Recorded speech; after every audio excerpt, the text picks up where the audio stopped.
well, I mean, I suppose just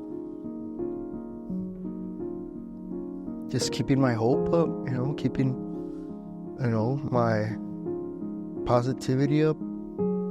It certainly played a role, I mean, getting that help, because if it weren't for that help, I'd still be struggling. And so, when I received that help, it immediately changed my life, for the better.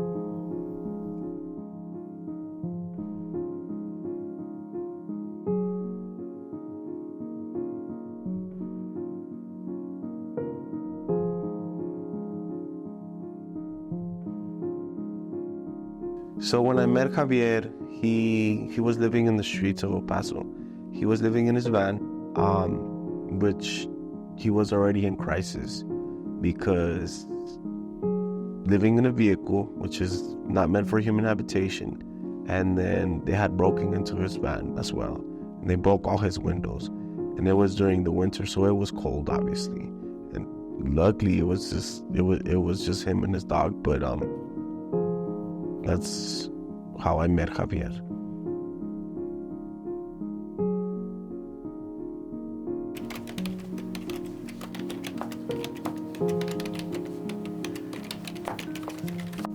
The Homeless Prevention Program has 3 components. The rapid housing component, that's to support families and individuals that are already homeless, either living on the streets, in a shelter, or in a place not meant for human habitation. We provide intensive case management and rental assistance, including deposit, up to 3 or 6 months, depending on their needs. And then we also have the homeless prevention component, in which we prevent families and individuals to become homeless. We provide rental assistance as well, 3 to 6 months, depending on their needs. And then intensive case management is also provided to help them overcome their issues and become self-sufficient. And then the permanent supportive housing, that's for families that are chronically homeless and have a disability. Chronically homeless means that they have to be on the streets for more than 365 days in a lapse of 3 years.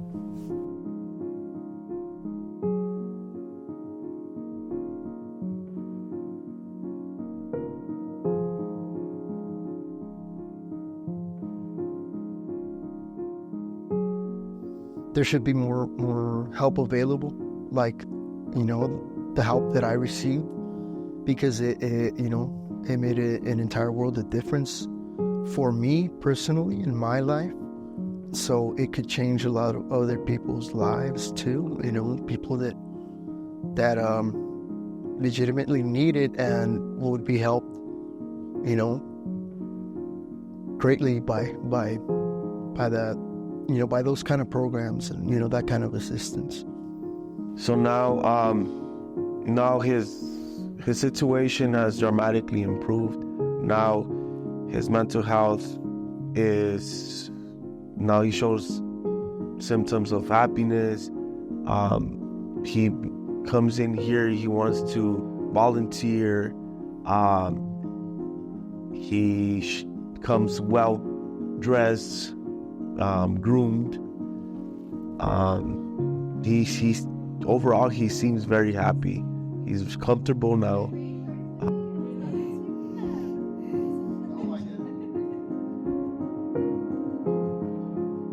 Right now, I'm gonna say that we have around 50 clients, and that's in the 3 components, within the 3 components.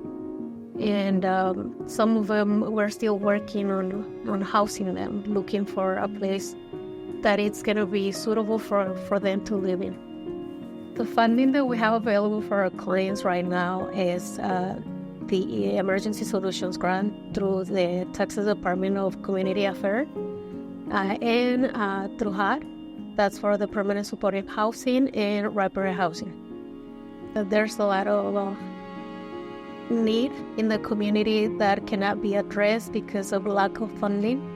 And if we receive any donation that would help our clients to have a better life, so they can either remain housed or prevent long-term homelessness, so they can have a better life.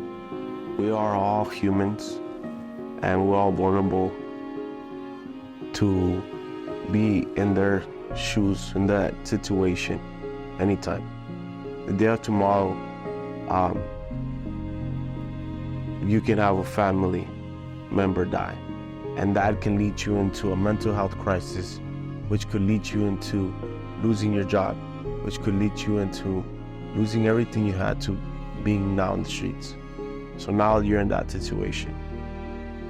So that doesn't make you any different from them. You know, you and I are human just like they are. So with the help that you can give, I can give, we can help them. I do want to say that I am grateful for the help that I got, because like I said, it did change my life. It's, you know, life changing, and I think that's significant, because, you know, if you can help one person, you know, so dramatically, then, you know, I think it's worthwhile.